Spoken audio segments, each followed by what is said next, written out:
Hi hello guys, welcome back to Aadya colourful. ನಾನು Suma. Friends, ಇವತ್ತಿನ ವಿಡಿಯೋದಲ್ಲಿ ಒಂದು ಈವ್ನಿಂಗ್ ಸ್ನ್ಯಾಕ್ಸ್ ರೆಸಿಪಿನ ನಿಮ್ಮ ಜೊತೆ ಶೇರ್ ಮಾಡ್ಕೊಳ್ತಾ ಇದ್ದೀನಿ. 1 ಕಪ್ ಶಾವಿಗೆಯಿಂದ ನೀವು ಯಾವತ್ತೂ ಕೂಡ ತಿಂದಿರದ ಒಂದು ಗರಿಗರಿಯಾದ ಸ್ನ್ಯಾಕ್ಸನ್ನು ತಯಾರಿಸಿ ಒಮ್ಮೆ ತಿಂದರೆ ಮತ್ತೆ ತಿನ್ನಬೇಕು ಅನಿಸುತ್ತೆ. ಅಷ್ಟು ಟೇಸ್ಟಿಯಾಗಿ ಆಗುವಂಥ ಒಂದು ರೆಸಿಪಿ ಇದು. ಸೊ ಖಂಡಿತವಾಗ್ಲೂ ಫ್ರೆಂಡ್ಸ್, ಒಂದ್ಸಲ ತಯಾರಿಸಿ ನೀವೇ ಇದರ ಫಿದಾ ಆಗ್ಬಿಡ್ತೀರಾ. ಅಷ್ಟು ಟೇಸ್ಟಿಯಾಗಿರುತ್ತೆ. ಯಾವಾಗಲೂ ಕೂಡ ತುಂಬಾ ಬೇಗ ತಯಾರಿಸ್ಕೊಂಡು ನೀವು ಅದನ್ನು ಸ್ಟೋರ್ ಮಾಡಿ ಕೂಡ 2 ತಿಂಗಳವರೆಗೂ ಕೂಡ ಇದನ್ನು ಸ್ಟೋರ್ ಮಾಡಿ ಇಡುವಂಥ ಗರಿಗರಿಯಾಗಿರುವಂತಹ ಒಂದು ಸ್ನ್ಯಾಕ್ಸು. ಸೊ ಈ ಒಂದು ಶಾವಿಗೆಯಿಂದ ಮಾಡಿರುವಂಥ ಸ್ನ್ಯಾಕ್ಸನ್ನು ಹೇಗೆ ತಯಾರಿಸೋದು ಅಂತ ಇವತ್ತಿನ ವಿಡಿಯೋದಲ್ಲಿ ನೋಡೋಣ. ಫ್ರೆಂಡ್ಸ್, ನೀವ್ಯಾರಾದ್ರೂ ಫಸ್ಟ್ ಟೈಮ್ ನನ್ನ ಚಾನಲ್ಗೆ ವಿಸಿಟ್ ಮಾಡಿದರೆ ಪ್ಲೀಸ್ ನನ್ನ ಚಾನಲ್ನ ಸಬ್ಸ್ಕ್ರೈಬ್ ಮಾಡ್ಕೊಳ್ಳಿ, ಹಾಗೆ ಲೈಕ್ ಮಾಡಿ ಮತ್ತು ಹೆಚ್ಚೆಚ್ಚು ಶೇರ್ ಮಾಡಿ ಫ್ರೆಂಡ್ಸ್. ಓಕೆ, ಈಗ ನಾನು ಒಂದು ಪ್ಯಾನ್ ತೊಗೊಂಡಿದ್ದೀನಿ. ಸೊ ಅದಕ್ಕೆ ಇವಾಗ ನಾನು ಒಂದು 2 ಕಪ್ ಆಗುವಷ್ಟು ನೀರನ್ನು ಹಾಕ್ಕೊಂಡಿದ್ದೀನಿ. 1 ಕಪ್ ನಾವು ಶಾವಿಗೆನ ತೊಗೊಂಡಿರೋದು, 2 ಕಪ್ ನೀರನ್ನು ಹಾಕ್ಕೊಂಡಿದ್ದೀನಿ. 1 ಸ್ಪೂನ್ ಆಗುವಷ್ಟು ನಾನು ತುಪ್ಪವನ್ನು ಹಾಕ್ಕೊಳ್ತಾ ಇದ್ದೀನಿ. ತುಪ್ಪ ಅಥವಾ ಅಡುಗೆ ಎಣ್ಣೆ ಯಾವುದನ್ನು ಬೇಕಿದ್ರೂ ಕೂಡ ಹಾಕ್ಕೊಳ್ಬೋದು ಫ್ರೆಂಡ್ಸ್. ಅದಾದ ನಂತರ ಸ್ವಲ್ಪ ಉಪ್ಪನ್ನು ಸೇರಿಸ್ಕೊಳ್ತಾ ಇದ್ದೀನಿ. ರುಚಿಗೆ ನೋಡಿಕೊಂಡು ಉಪ್ಪನ್ನು ಸೇರಿಸ್ಕೊಳ್ಳಿ. ಇಷ್ಟನ್ನು ಹಾಕಿದ ನಂತರ ಇವಾಗ ನೀರು ಚೆನ್ನಾಗಿ ಕುದಿ ಬರಬೇಕು. ಸೊ ಇದು ಚೆನ್ನಾಗಿ ಕುದಿ ಬರಲಿ.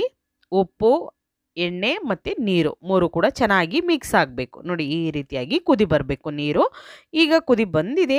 ನಾವು 1 ಕಪ್ ತಗೊಂಡಿರೋಂಥ ಶಾವಿಗೆಯನ್ನು ಹಾಕ್ಕೊಳ್ತಾ ಇದ್ದೀವಿ. ನೋಡಿ, 1 ಕಪ್ ಶಾವಿಗೆಯನ್ನು ಹಾಕ್ಕೊಂಡ ನಂತರ ಇದನ್ನು ನಾವು ಸ್ಟವ್ನ ಹೈ ಫ್ಲೇಮ್ ಮಾಡಿ ಸ್ವಲ್ಪ ಕುದಿ ಬರೋವರೆಗೆ ನಾವು ಅದನ್ನು ಒಂದು ಸಲ ಮಿಕ್ಸ್ ಮಾಡಿ ಬಿಡಬೇಕಾಗುತ್ತೆ. ನಾನು ಈಗ ಹೈ ಫ್ಲೇಮ್ ಮಾಡಿದ್ದೀನಿ. ಈಗ ಒಂದು ಸಲ ಮಿಕ್ಸ್ ಮಾಡ್ಕೊಳ್ತಾ ಇದ್ದೀನಿ. ನೋಡಿ, ಈ ರೀತಿಯಾಗಿ ನಾವು ಮಿಕ್ಸ್ ಮಾಡ್ಕೊಳ್ಳೋಣ. ಇದನ್ನು ಜಾಸ್ತಿ ಹೊತ್ತು ನೀವು ಬೇಯಿಸೋ ಹಾಗಿಲ್ಲ, ತುಂಬಾ ಕಮ್ಮಿ ಟೈಮ್ ತಗೊಳುತ್ತೆ. ಈ ಒಂದು ಸ್ನ್ಯಾಕ್ಸ್ ತಯಾರಿಸೋದಕ್ಕೆ ಖಂಡಿತವಾಗ್ಲೂ ನೀವು ಟೀ ತಯಾರಿಸೋ ಅಷ್ಟೊತ್ತಿಗೆ ನಿಮಗೆ ಈ ಸ್ನ್ಯಾಕ್ಸ್ ರೆಡಿ ಆಗುತ್ತೆ ಅಂತ ಹೇಳ್ಬೋದು ಫ್ರೆಂಡ್ಸ್. ಅಷ್ಟು ಬೇಗ ಆಗೋವಂಥದ್ದು. ನೀವು ನೋಡಿ, ಈಗ ಆಗಿದೆ. ಇದು 1 ನಿಮಿಷ ಅಷ್ಟೇ ನೀವು ಟೈಮ್ ನೋಡ್ಕೊಳ್ಳಿ. 1 ಅಥವಾ 2 ನಿಮಿಷ ಇಷ್ಟೇ ಸಾಕು. 2 ನಿಮಿಷ ತಗೊಳ್ಳಿ, ಜಾಸ್ತಿ ಬೇಡವೇ ಬೇಡ. ನೋಡಿ, ಈ ಥರ ನಾವು ಕೈಯಲ್ಲಿ ಒಂದು ಶಾವಿಗೆಯನ್ನು ತಗೊಂಡ್ರೆ ಹಿಂಗೆ ಕಟ್ ಆಗಬೇಕು. ನೋಡಿ, ಈ ರೀತಿಯಾಗಿ ಕಟ್ ಆಗಬೇಕು. ಆಗ ನಮಗೆ ಪರ್ಫೆಕ್ಟ್ ಆಗ್ಬೋದು. ಇದು ಸ್ವಲ್ಪ ಜಾಸ್ತಿ ಬೆಂದ್ಬಿಟ್ಟಿದೆ ಅಂದರೆ ಖಂಡಿತವಾಗ್ಲೂ ಚೆನ್ನಾಗಿ ಬರೋದಿಲ್ಲ. ಸೊ ಇದನ್ನು ಸ್ವಲ್ಪ ಬೇಯಿಸ್ಕೋಬೇಕಾದ್ರೆ ಗಮನ ಇಡಲಿ, ಏನು ತೊಂದರೆ ಇಲ್ಲ. ಓಕೆ, ಈಗ ನೋಡಿ, ಒಂದು ಪಾತ್ರೆಗೆ ಒಂದು ಸ್ಟೈನರ್ನ ಇಟ್ಟು ಇದನ್ನು ನಾನು ನೀರನ್ನೆಲ್ಲ ಸೋಸ್ಕೊಳ್ತಾ ಇದ್ದೀನಿ. ಎಷ್ಟು ನೀರಿನ ಅಂಶ ಇದೆಯೋ ಅದೆಲ್ಲ ಬಂದುಬಿಡಲಿ ಅಂತ. ನಂತರ ಈಗ 1 ಕಪ್ಪು ತಣ್ಣೀರು ತಗೊಳ್ಳೋಣ. ತಣ್ಣೀರನ್ನು ಮೇಲ್ಗಡೆ ಹಾಕ್ಕೊಳ್ಳೋಣ. ಈ ರೀತಿಯಾಗಿ ನೋಡಿ ನಾನು ಹಾಕ್ಕೊಳ್ತಾ ಇದ್ದೀನಿ. ಒಂದು 2 ಕಪ್ ಆಗುವಷ್ಟು ಹಾಕ್ಕೊಳ್ಳೋಣ. ಯಾಕೆಂದರೆ ಅದು ಎಷ್ಟು ಬಿಸಿ ಇರುತ್ತೋ ಅದು ಪೂರ್ತಿ ತಣ್ಣಗಾಗಬೇಕು. ಹಾಗೆ, ಯಾಕೆಂದರೆ ಸ್ವಲ್ಪ ಜಾಸ್ತಿ ಬೆಂದ್ಬಿಟ್ರೂ ಕೂಡ ಇದು ಚೆನ್ನಾಗಿ ಬರೋದಿಲ್ಲ. ಅದಕ್ಕೋಸ್ಕರ ನಾನು ಮತ್ತೆ ಇನ್ನೊಂದು ಕಪ್ ನೀರನ್ನು ಹಾಕ್ಕೊಂಡು ಅದನ್ನು ಸೋಸ್ಕೊಳ್ತಾ ಇದ್ದೀನಿ. ಈಗ ಅದು ಸ್ವಲ್ಪ ನೀರೆಲ್ಲ ಚೆನ್ನಾಗಿ ಸೋಸ್ಕೊಳ್ಳಿ. ಅದಾದ ನಂತರ ಒಂದು ತಟ್ಟೆ ತೊಗೊಳ್ತಾ ಇದ್ದೀನಿ. ಇಲ್ಲಿ ಈ ತಟ್ಟೆಗೆ ನಾನು ನೋಡ್ತಾ ಇದ್ದೀರಲ್ಲ, ಒಂದು 2 ಟೇಬಲ್ ಸ್ಪೂನ್ ಆಗುವಷ್ಟು ತೊಗೊಳ್ತಾ ಇದ್ದೀನಿ. ಇಲ್ಲಿ ಜಾಸ್ತಿ ಏನು ಬೇಕಾಗೋದಿಲ್ಲ. ನೋಡಿ, ಅಕ್ಕಿ ಹಿಟ್ಟನ್ನು ಒಂದು 2 ಟೇಬಲ್ ಸ್ಪೂನ್ ಆಗುವಷ್ಟು ಅಕ್ಕಿ ಹಿಟ್ಟು ತೊಗೊಳ್ತಾ ಇದ್ದೀನಿ. ಹಾಗೆ 1 ಸ್ಪೂನ್ ಆಗುವಷ್ಟು ಕಾರ್ನ್ಫ್ಲೋರನ್ನು ತೊಗೊಳ್ತಾ ಇದ್ದೀನಿ.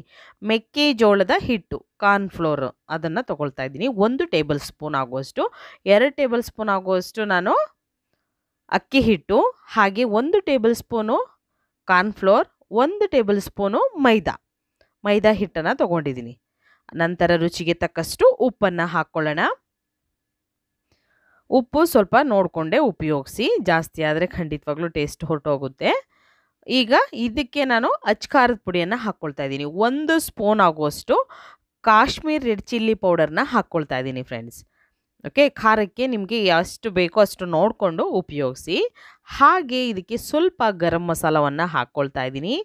ಜೀರಿಗೆ ಪೌಡರ್ನು ಕೂಡ ಹಾಕ್ಕೊಳ್ಳೋಣ. ಇಷ್ಟನ್ನು ಹಾಕಿದ ನಂತರ ಒಂದು ಸಲ ಚೆನ್ನಾಗಿ ಇದನ್ನು ಮಿಕ್ಸ್ ಮಾಡ್ಕೊಳ್ಳೋಣ.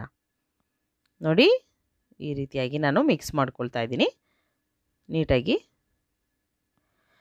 ಫ್ರೆಂಡ್ಸ್ ಕೆಲವರೆಲ್ಲ ಕಾಮೆಂಟ್ ಸೆಕ್ಷನಲ್ಲಿ ಕಳಿಸ್ತೀರಾ ಮ್ಯಾಮ್ ನೀವು 3ನೇ ಕ್ಲಾಸ್ ಮಕ್ಕಳಿಗೆ ಹೇಳ್ಕೊಡೋ ಹಾಗೆ ಹೇಳ್ಕೊಡ್ತೀರಾ ಅಂತ. ಖಂಡಿತವಾಗ್ಲೂ ಯಾಕೆ ಅಂತಂದರೆ ಎಲ್ಲರಿಗೂ ಕೂಡ ನಿಮಗೆ ಕೆಲವೊಬ್ಬರಿಗೆ ಅಡುಗೆ ಚೆನ್ನಾಗಿ ಬರ್ಬೋದು, ಆದರೆ ಕೆಲವೊಬ್ಬರಿಗೆ ಖಂಡಿತವಾಗ್ಲೂ ಈ ಕಲಿತಾ ಇರೋರು ಇರ್ತಾರೆ, ಅವರಿಗೂ ಕೂಡ ಗೊತ್ತಾಗೋ ರೀತಿ ನಾವು ವಿಡಿಯೋ ಮಾಡಬೇಕಾಗುತ್ತೆ.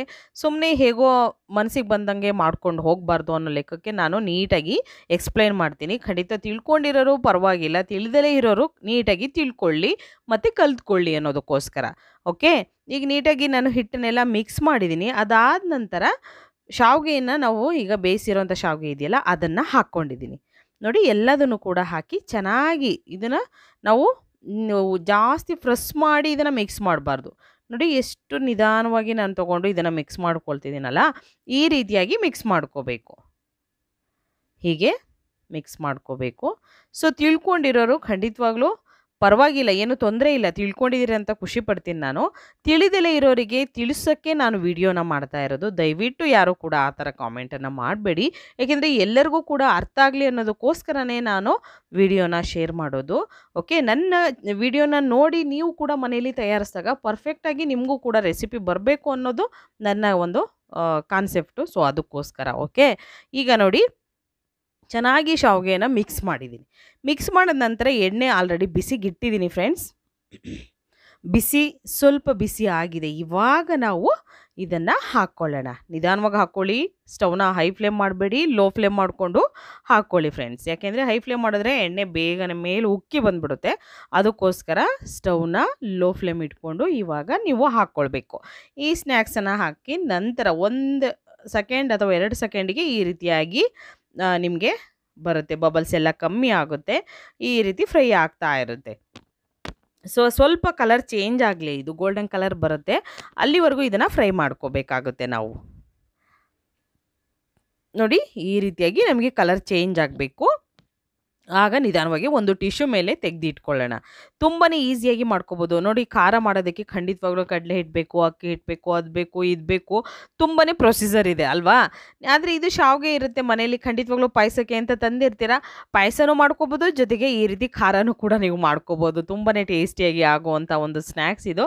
ಈಗ ಸ್ವಲ್ಪ ಒಂದು ಪ್ಯಾನಿಗೆ 1 ಸ್ಪೂನ್ ಆಗುವಷ್ಟು ಎಣ್ಣೆಯನ್ನು ಹಾಕಿ ನಾನು ಕಡಲೆ ಬೀಜ ಹಾಕ್ಕೊಳ್ತಾ ಇದ್ದೀನಿ. ಒಂದು ಅರ್ಧ ಕಪ್ ಆಗುವಷ್ಟು ಕಡಲೆ ಬೀಜ ಹಾಕ್ಕೊಂಡು ಇದನ್ನು ಫ್ರೈ ಮಾಡ್ಕೊಳ್ತಾ ಇದ್ದೀನಿ. ಸೊ ನೋಡಿ, ನಿಮಗೆ ಕಡಲೆ ಬೀಜ ಜಾಸ್ತಿ ಬೇಕು ಅಂದರೆ ಇನ್ನೂ ಜಾಸ್ತಿ ಹಾಕ್ಕೊಳ್ಬೋದು, ಅಥವಾ ಕಮ್ಮಿ ಬೇಕು ಅಂದರೆ ಹೆಚ್ಚು ಕಮ್ಮಿ ನೀವು ಮಾಡ್ಕೋಬೋದು. ಫ್ರೈ ಆದ ನಂತರ ನಾನು ಕಡಲೆಯನ್ನು ಹಾಕ್ಕೊಳ್ತಾ ಇದ್ದೀನಿ. ಕಡಲೆ ಹಾಕಿ ಜಾಸ್ತಿ ಹೊತ್ತೇನು ಫ್ರೈ ಮಾಡೋದು ಬೇಡ, 1 ಸೆಕೆಂಡು 2 ಸೆಕೆಂಡ್ ಇದ್ದರೆ ಸಾಕು.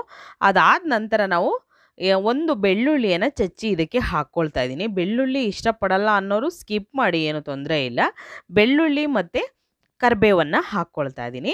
ಕರಿಬೇವು ಕೂಡ ಹಾಕಿ ಒಂದ್ಸಲ ಚೆನ್ನಾಗಿ ಇದನ್ನು ಮಿಕ್ಸ್ ಮಾಡ್ಕೊಳ್ಳೋಣ.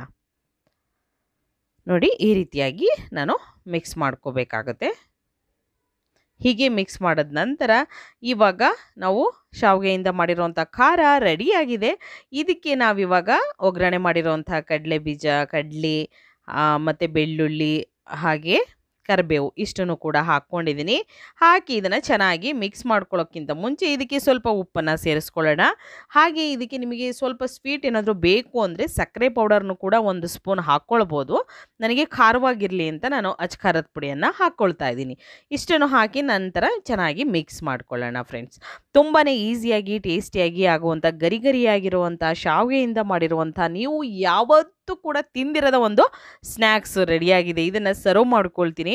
ತುಂಬಾ ಗರಿಗರಿಯಾಗಿರುತ್ತೆ. ಒಂದ್ಸಲ ನೀವು ತಿಂದರೆ ಮತ್ತೆ ಮತ್ತೆ ತಿನ್ನಬೇಕು ಅನಿಸುತ್ತೆ, ಅಷ್ಟು ಟೇಸ್ಟಿಯಾಗಿರುವಂತಹ ಈಸಿಯಾಗಿರುವಂಥ ಒಂದು ಸ್ನ್ಯಾಕ್ಸ್. ಒಂದ್ಸಲ ತಯಾರಿಸಿ ಹೇಗೆ ಬಂತು ಅಂತ ತಿಳಿಸಿ. ಇವತ್ತಿನ ವಿಡಿಯೋ ಸ್ವಲ್ಪನಾದರೂ ಇಷ್ಟ ಆಗಿದ್ರೆ ಚಾನಲ್ನ ಸಬ್ಸ್ಕ್ರೈಬ್ ಮಾಡ್ಕೊಳ್ಳಿ, ಲೈಕ್ ಮಾಡಿ ಮತ್ತು ಶೇರ್ ಮಾಡಿ. ಇವತ್ತಿನ ವಿಡಿಯೋ ಇಲ್ಲಿಗೆ ಮುಗಿಸ್ತಾ ಇದ್ದೀನಿ. ಬಾಯ್, ಸಿ ಯು.